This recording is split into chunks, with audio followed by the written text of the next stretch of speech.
Salam orang-orang terbahagia di dunia. Selamat malam sahabat-sahabat terkasih di dalam Kristus Yesus Tuhan kita. Kita bersyukur kalau kita ada sebagaimana kita ada sampai malam hari ini. Kita percaya semua oleh karena kemurahan Tuhan.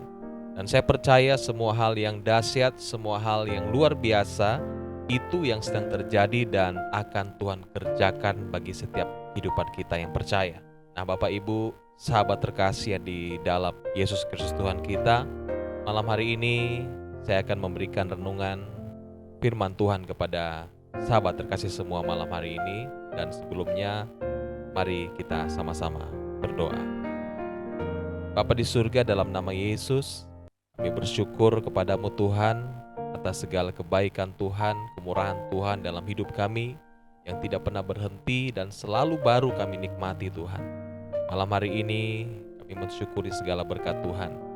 Dan kami mau merenungkan firman-Mu karena kami percaya firman-Mu adalah kebenaran, dan kebenaran itu pula yang akan memerdekakan kami. Urapi kami semua malam hari ini, dan kami rindu menikmati firman-Mu malam ini, mengucap syukur di dalam nama Tuhan Yesus Kristus. Haleluya. Amin. Sahabat yang terkasih di dalam Kristus Yesus Tuhan, semua manusia mengalami pergumulan di bumi ini sesuai firman Tuhan yang berkata, bukankah manusia itu selalu bergumul dalam hidup ini? Dan saya percaya bahwa selama bumi berputar, pergumulan itu selalu ada. Dan masalah itu selalu dialami setiap orang, bahkan orang yang percaya.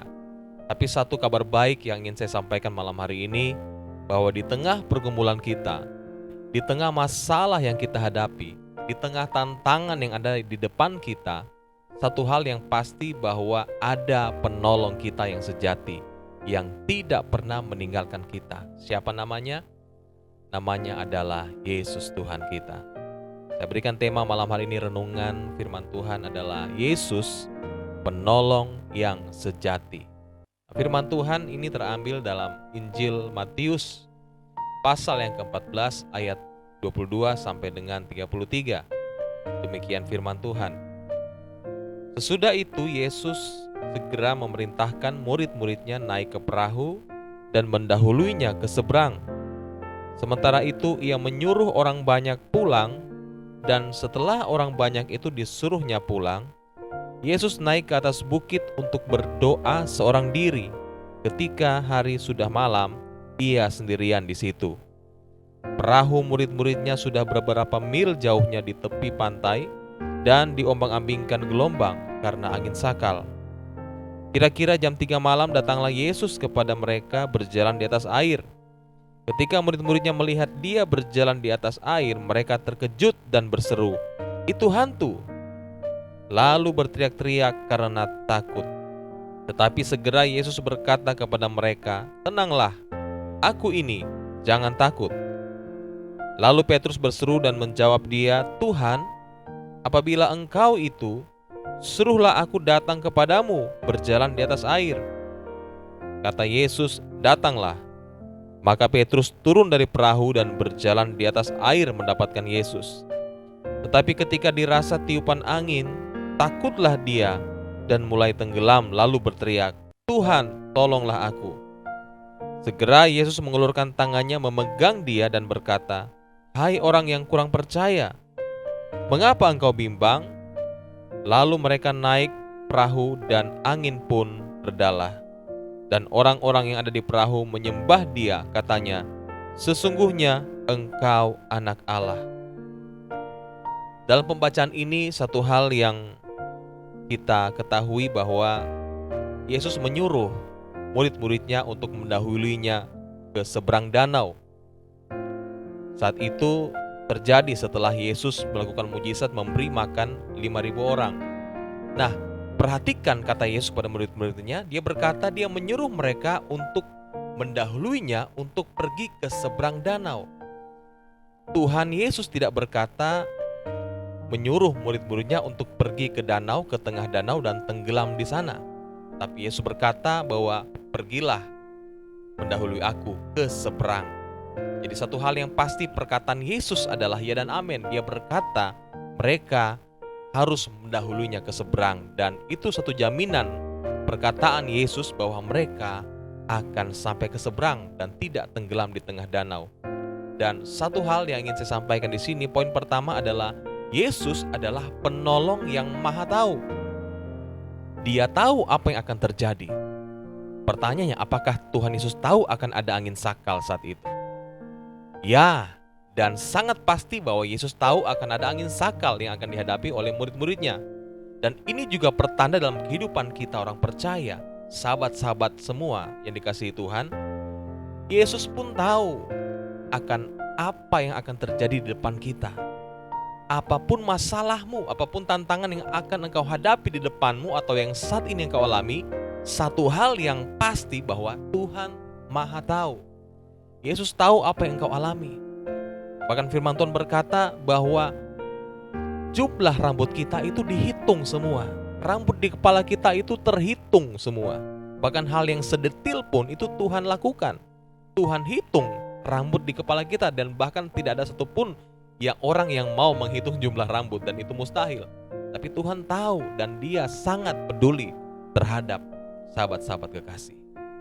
Nah, sebagai penolong yang maha tahu, maka Dia pun tahu cara untuk menolong saya dan saudara. Angin sakal adalah angin badai yang datang tiba-tiba tanpa tanda atau gejala awal. Dan dari semua badai, jenis inilah yang paling berbahaya. Nah, mungkin dalam hidup kita, mungkin apa yang kita alami di tengah-tengah pandemi yang belum selesai ini, mungkin kita mengalami masalah yang sama, mungkin seperti angin sakal. Masalah ini besar dan tiba-tiba datang tanpa kita duga. Dan masalah inilah yang sangat berbahaya, karena datang tanpa kita duga. Seperti angin sakal, datang tiba-tiba tanpa prediksi, tanpa gejala.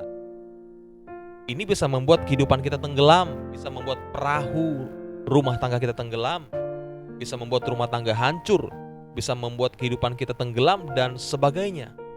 Tapi satu yang harus kita ketahui, yang utama adalah Dia tahu. Amin.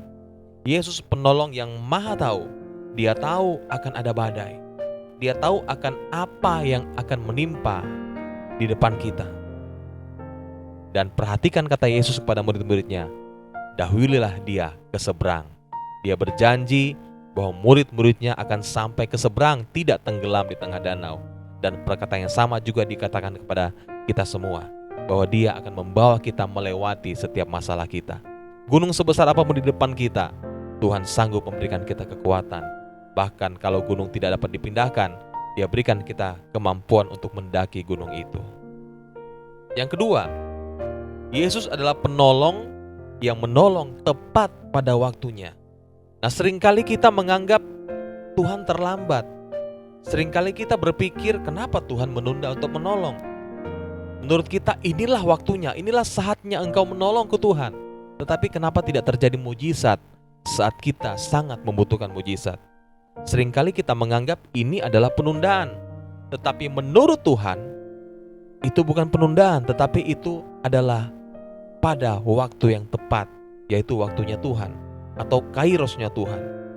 Apa sebenarnya alasan penundaan yang menurut pandangan kita itu penundaan, tapi tidak menurut Tuhan?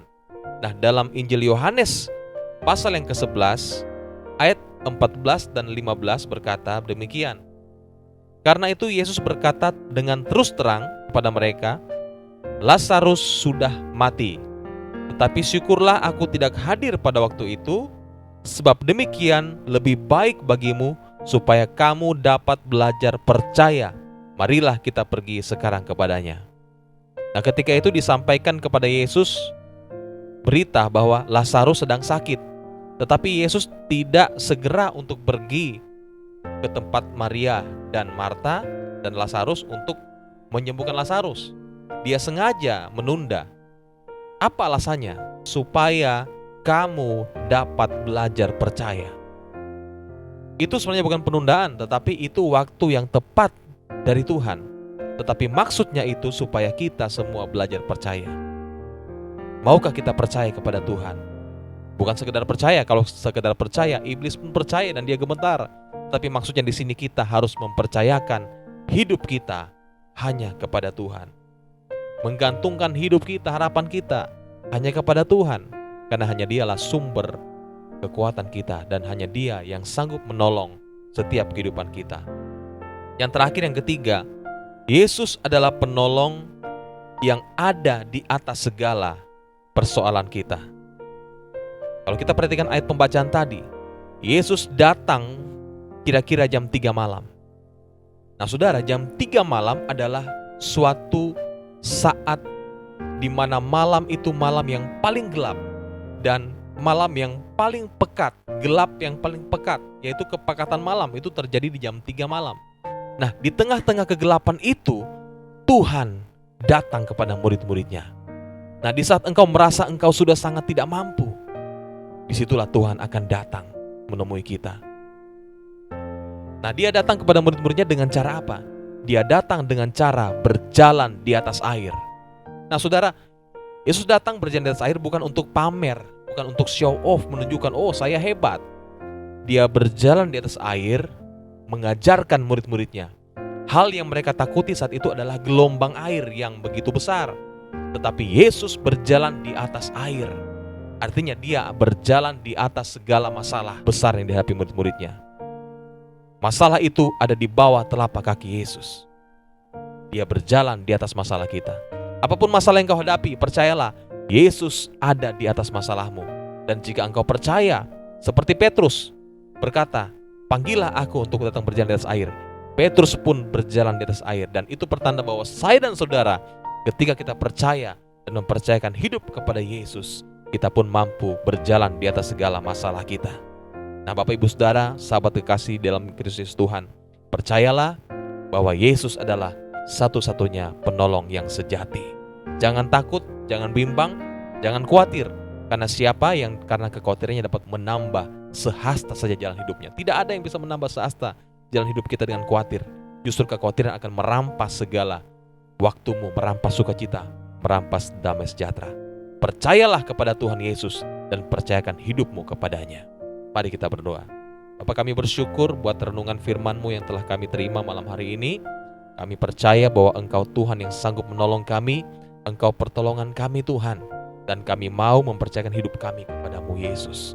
Kami percaya bersama dengan Tuhan, kami cakap menanggung segala perkara hidup kami. Masalah boleh hadir, tantangan boleh datang pada kami. Tapi satu hal yang pasti kami percaya malam hari ini, bahwa Engkaulah penolong kami yang sejati. Kami hidup karena percaya, bukan karena melihat. Terima kasih Bapa, kami mengucap syukur malam hari ini. Berikan kami kekuatan untuk kami terus berjalan bersama dengan Tuhan di tengah-tengah dunia yang penuh dengan pergumulan ini Tuhan. Kami mengucap syukur bersama Tuhan kami kuat. Kami beristirahat malam ini. Kami mengucap syukur di dalam nama Tuhan Yesus Kristus. Amin.